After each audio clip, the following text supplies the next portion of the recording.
Hello and नमस्कार दोस्तों, कैसे हैं आप लोग। आई होप आप लोग अच्छे होंगे। तो मेरा नाम है अर्पित और दोस्तों आज मैं बात करने वाला हूँ specially BTech, biotechnology and life science masters. यानी कि अगर आपने अपना एमएससी किया हुआ है लाइफ साइंस में, अगर आपने अपना बीटेक किया हुआ है बायोटेक्नोलॉजी में, यानी कि ग्रेजुएशन और पोस्ट ग्रेजुएशन के बाद डायरेक्टली आप कैसे पीएचडी के लिए अप्लाई कर सकते हैं, तो उस बारे में हम बात करेंगे। तो यहाँ पे बीटेक वाले स्टूडेंट जो होते हैं वो डायरेक्टली पीएचडी के लिए अप्लाई कर सकते हैं, उन्हें मास्टर करने की ज़रूरत नहीं होती है। लेकिन अगर आपने अपना ग्रेजुएशन बीएससी में किया हुआ है तो उसके बाद आपको मास्टर्स करना होता है, यानी कि अगर आप एमएससी नहीं करेंगे तो आप पीएचडी के लिए अप्लाई नहीं कर सकते हैं और आप अपनी रिसर्च को भी आगे बढ़ा सकते हैं। और जब एक अच्छा एक्सपीरियंस हो जाता है उसके बाद तो कोई प्रॉब्लम होती नहीं है रिसर्च फील्ड में। तो इसी बारे में आज हम बात करेंगे दोस्तों। तो चलिए अपने वीडियो को स्टार्ट करते हैं। तो दोस्तों आज हम जो बात करेंगे सीएसआईआर नेट के बारे में बात करेंगे। दोस्तों बीटेक बायोटेक्नोलॉजी या फिर जो लाइफ साइंस मास्टर्स स्टूडेंट होते हैं वो जो इम्पॉर्टेंट एग्जाम होते हैं, जो मेजर जो इंडिया में एग्जाम कंडक्ट होते हैं इन सभी के लिए, वो एक तो सीएसआईआर नेट होता है, एक होता है गेट का एग्ज़ाम, गेट के बारे में आप जानते हैं। इसके साथ ही साथ डीबीटी जेआरएफ का एग्ज़ाम होता है, वो भी आप दे सकते हैं। इसके साथ ही साथ बीसीआईएल का एग्ज़ाम आप दे सकते हैं। इसके अलावा भी और भी बहुत सारे एग्ज़ाम्स होते हैं, लेकिन जो मेजर एग्ज़ाम जो होते हैं जो ऑल इंडिया लेवल पे कंडक्ट होते हैं, इसके बारे में मैंने आपको बताया। तो आज हम जो स्पेशली बात करेंगे सीएसआईआर नेट के बारे में बात करेंगे। और आखिर एक सीएसआईआर स्टूडेंट जब एग्ज़ाम को क्वालिफाई कर लेता है तो उसको कितना सैलरी मिलता है, सैलरी तो नहीं बोलेंगे, उसको कितना स्टाइपेंड मिलता है, उसको कितना पैसा मिलता है अपने रिसर्च पीरियड में, तो इस बारे में हम देखेंगे। सीएसआईआर की अगर बात करें तो council of scientific and industrial research होता है। नेट की बात करें तो नेशनल एलिजिबिलिटी टेस्ट होता है। तो अगर सीएसआईआर नेट एग्ज़ाम की बात करें तो ये एक नेशनल लेवल का एग्ज़ाम होता है जो कि कंडक्ट होता है बाय द एनटीए यानी कि नेशनल टेस्टिंग एजेंसी इसको कंडक्ट कराती है on the behalf of CSIR, जो कि शॉर्टलिस्ट करते हैं कैंडिडेट्स को ऑल ओवर इंडिया से फॉर द जेआरएफ के लिए और लेक्चरशिप के लिए। यहाँ पे दो तरह की कट ऑफ निकलती है इस एग्ज़ाम को जब आप क्वालिफाई करते हैं। तो जो सबसे हायर कट ऑफ होती है वो होती है जेआरएफ के लिए, और जो उससे थोड़ा सा बिलो होती है यानी कि 10 से 5 नंबर का फ़र्क रहता है, वो होता है लेक्चरशिप के लिए। लेक्चरशिप के बारे में आगे देखेंगे कि लेक्चरशिप के लिए कौन अप्लाई कर सकता है और जेआरएफ के लिए कौन अप्लाई कर सकता है, इस बारे में थोड़ा डिटेल में आगे समझेंगे, ठीक है। अगर एलिजिबिलिटी की बात करें कि आप कौन कौन लोग इस एग्ज़ाम को दे सकते हैं, क्या क्या एलिजिबिलिटी क्राइटेरिया होना चाहिए, तो देख लेते हैं। सबसे पहली बात, जिसने अपना बीटेक किया हुआ है या फिर एमएससी किया हुआ है वो सभी लोग इस एग्ज़ाम को दे सकते हैं। 55% मार्क्स होने चाहिए उनके ग्रेजुएशन या फिर पोस्ट ग्रेजुएशन में, वो लोग अप्लाई कर सकते हैं। बीएससी वाले डायरेक्टली इस एग्ज़ाम को अप्लाई नहीं कर सकते हैं। उसके बाद में जेआरएफ जो कैंडिडेट होते हैं उनके लिए जो मैक्सिमम एज लिमिट होती है वो 28 ईयर होती है, ठीक है। इससे ज़्यादा एज में आप अप्लाई नहीं कर सकते हैं। इसके साथ ही साथ जो लेक्चरशिप होता है उसके लिए कोई एज लिमिट नहीं होती है, आप लेक्चरशिप के लिए अप्लाई कर सकते हैं, उसके लिए कोई अपर एज लिमिट क्राइटेरिया नहीं रखा गया है।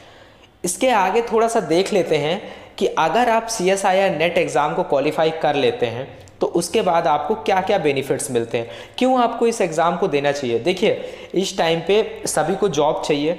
थोड़ा सा आप देखते हैं कि अगर आप किसी भी एग्ज़ाम की तैयारी करते हैं तो आपको मेहनत तो करनी पड़ती है, तभी आपको कुछ अचीव होता है।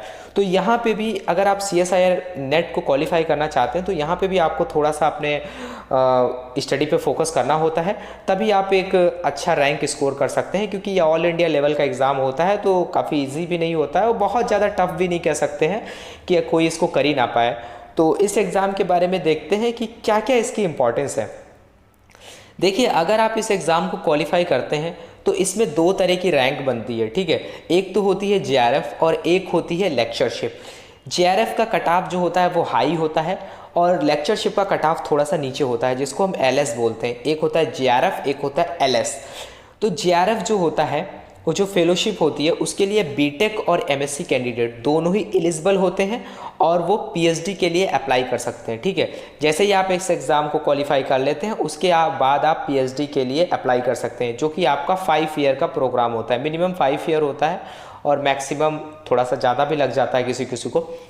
उसके साथ में अगर लेक्चरशिप की बात करें तो यहाँ पे केवल एमएससी कैंडिडेट्स अप्लाई कर सकते हैं, क्योंकि यहाँ पे आप डायरेक्टली लेक्चरशिप के लिए जाते हैं, यानी कि आप किसी यूनिवर्सिटी या फिर कॉलेज में एज अ लेक्चरर ज्वाइन करते हैं, तो यहाँ पे एटलीस्ट आपके पास मास्टर होना ज़रूरी होता है। तो दोनों ही आपके लिए बेस्ट होते हैं। यहाँ पे भी जब आप अपना पीएचडी कंप्लीट कर लेते हैं तो उसके बाद में भी आपको कोई प्रॉब्लम नहीं रहती है जॉब की, अगर आप अच्छी जगह से नेट क्वालिफाई करके करते हैं। इधर लेक्चरशिप में अगर आप ज्वाइन हो जाते हैं तो आप एज अ लेक्चरर हो जाते हैं, उसके बाद भी आपकी लाइफ एक तरीके से सेट हो जाती है। अब अगर यहाँ पे बात करें तो CSIR फेलोशिप के बारे में, यानी कि आपको पैसा कितना मिलेगा जब आप इस एग्ज़ाम को क्वालिफाई कर लेंगे, तो आपको कितना पैसा मिलेगा, उसको स्टाइपेंड बोलते हैं एक तरीके से। तो जो आपका पीएचडी होगा वो आपका 5 ईयर प्रोग्राम होगा, यानी कि जो 5 साल का आपका प्रोग्राम होगा पीएचडी, उस दौरान इसको 5 ईयर को डिवाइड कर लेते हैं 2+3 में, यानी कि एक होता है 2 साल, एक होता है 3 साल। देखिए 2 साल जब आपका पीएचडी चलेगा स्टार्टिंग में, उस टाइम पे आपको 31,000 रुपये मिलेंगे प्लस 16% का HRA मिलेगा, यानी कि टोटल आपका ये 36,000 के करीब मिलेगा। यानी कि स्टार्टिंग में अगर आपको एक एग्ज़ाम क्वालिफाई करने के बाद में आपको 36,000 मिल रहा है, उसके साथ में आपको पीएचडी की डिग्री भी मिलती है जब आप इसको कंप्लीट कर लेते हैं, तो एक तरीके से ये काफ़ी अच्छा हो जाता है रिसर्च फील्ड में अपने आप को आगे बढ़ाने के लिए। उसके बाद में जो नेक्स्ट 3 ईयर होंगे, 2 ईयर के बाद में 3 ईयर होंगे, वहाँ पे आपको 35,000 आपको स्टाइपेंड मिलेगा। उसके साथ ही साथ आपको 16% का HRA मिलेगा, यानी कि हाउस रेंट अलाउंसेस मिलेगा। टोटल आपको जो मिलेगा यहाँ पे ये 40,000 के करीब हो जाता है। इसके साथ ही साथ एनुअली आपको मिलता है 20,000 का कंटिजेंसी ग्रांट। तो ये आपको ऐड करके आप देख सकते हैं यहाँ पे 35,000 अगर आपको पर मंथ मिला, यानी कि 40 के करीब हो जाता है नेक्स्ट 3 ईयर में। उसके साथ में आपको 20,000 का कंटिजेंसी ग्रांट भी मिलता है, जैसे आप सेमिनार्स वगैरह करने जाते हैं उसके लिए, ठीक है। तो यहाँ पे आपको समझ में आया होगा कि अगर आप CSIR एग्ज़ाम को क्वालिफाई कर लेते हैं तो उसके बाद में आपको क्या क्या बेनिफिट्स मिलते हैं, ठीक है। और भी कई सारे एग्ज़ाम्स हैं, उसके बारे में आगे बताऊँगा। और अगर आपको यहाँ पे कोई क्वेरी है तो आप मुझसे कमेंट करके पूछ सकते हैं। आप मुझे इंस्टाग्राम पे भी पूछ सकते हैं अगर आपको कुछ पूछना है। तो चलिए मिलते हैं नेक्स्ट वीडियो में।